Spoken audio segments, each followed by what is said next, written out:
Halo semuanya, jadi pada kesempatan kali ini saya akan membahas topik-topik yang sangat penting dalam dunia kefarmasian, yaitu biofarmasetika sediaan optalmik.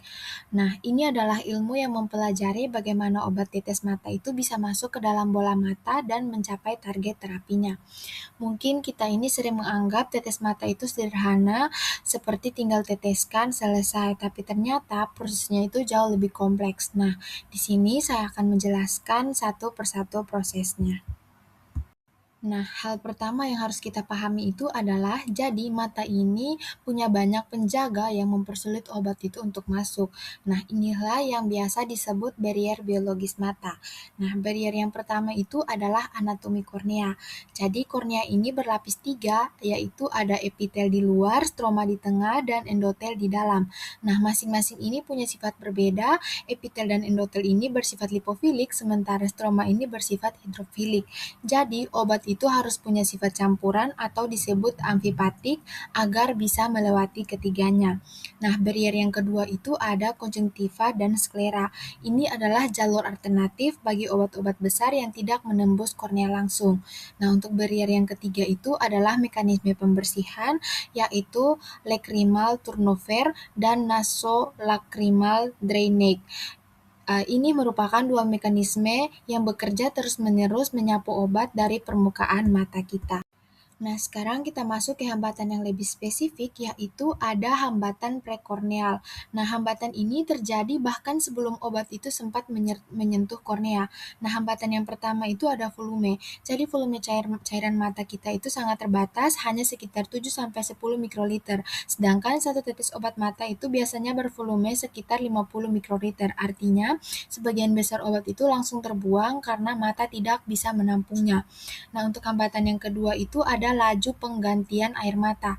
Nah, air mata kita itu terus diproduksi dan diperbarui sekitar 16% per menit. Obat yang kita teteskan itu bisa saja terbilas habis dalam hitungan menit, bahkan bisa detik. Nah, untuk hambatan yang ketiga itu ada drainase nasolacrimalis. Jadi, pada hambatan ketiga ini, sisa obat itu akan mengalir ke saluran hidung, lalu diserap ke sirkulasi sistemik, dan bisa saja menyebabkan efek samping yang tidak kita inginkan. Misalnya, timolol untuk glukoma yang bisa memperlambat detak jantung jika masuk ke aliran darah. Dampak dari semua hambatan ini, bioavailabilitas korneal ini bisa kurang dari 5%. Nah, ini merupakan tantangan besar yang harus diatasi dengan strategi formulasi yang tepat. Nah, sekarang mari kita bedah lebih dalam strukturnya. Nah, kornea ini bisa diibaratkan sebagai sandwich 3 lapis, dan obat kita harus bisa melewati setiap lapisannya. Nah, lapisan yang pertama itu ada epitel yang bersifat lipofilik. Jadi, obat yang terlalu hidrofilik itu akan kesulitan untuk masuk di sini. Nah, untuk lapisan yang kedua itu ada stroma. Nah, ini merupakan kebalikan yang bersifat hidrofilik. Jadi, obat yang terlalu lipofilik justru akan terhenti di sini. Nah, untuk lapisan yang ketiga itu ada endotel, ini kembali bersifat lipofilik. Jadi, obat itu harus melewati tiga pintu gerbang dengan sifat yang berganti-ganti. Ini mengapa sifat amfipatik atau bipasik itu sangat penting. Di mana keseimbangan ini diukur dengan nilai log P, yang dimana nilai log P yang optimal untuk penetrasi kornea berkisar antara 1-3. Nah, untuk contoh nyatanya itu adalah timolol maleate yang merupakan obat glaukoma yang mempunyai log P sekitar 1,8 sehingga bisa menembus kornea dengan cukup baik.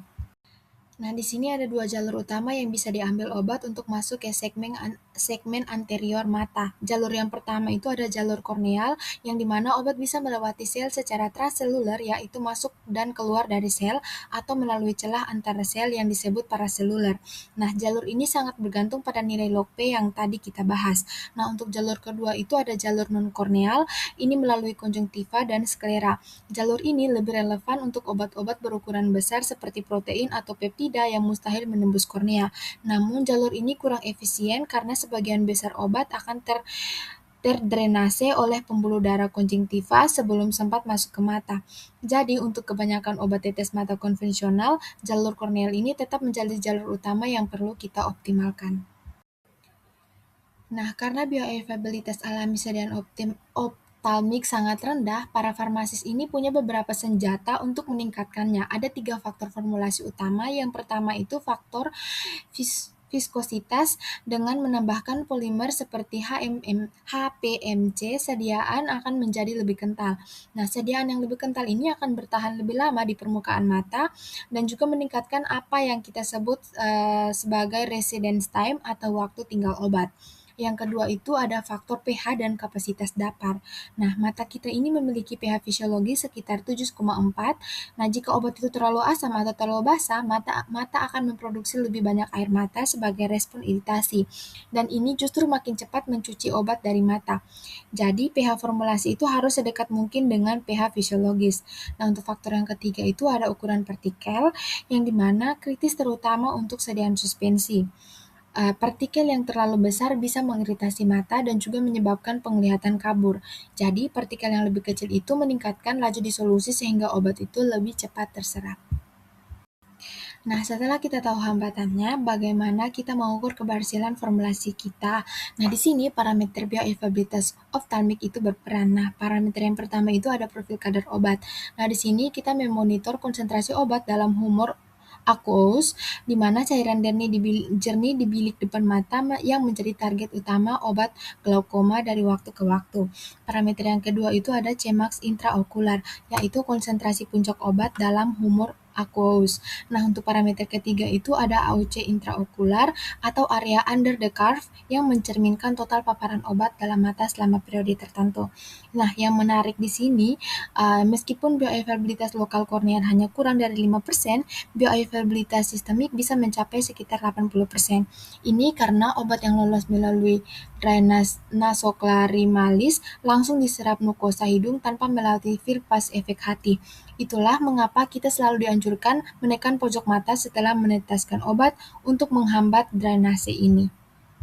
Nah, yang bisa kita lakukan untuk meningkatkan bioavailabilitas ini ada 3 strategi utama yang telah dikembangkan. Strategi yang pertama itu peningkatan viskositas. Nah, bahan mukoadesif seperti asam hyaluronat dan karbopol tidak hanya mengentalkan sediaan, tetapi juga menempel pada lapisan musin di permukaan mata, sehingga obat itu lebih sulit tersapu oleh air mata. Untuk strategi yang kedua itu sistem in situ gelling. Ini teknologi yang sangat cerdas, di mana sediaan awalnya itu terbentuk cairan encer yang mudah diteteskan. Begitu kontak dengan mata, sediaan akan berubah menjadi gel akibat perubahan pH, suhu, atau konsentrasi ion.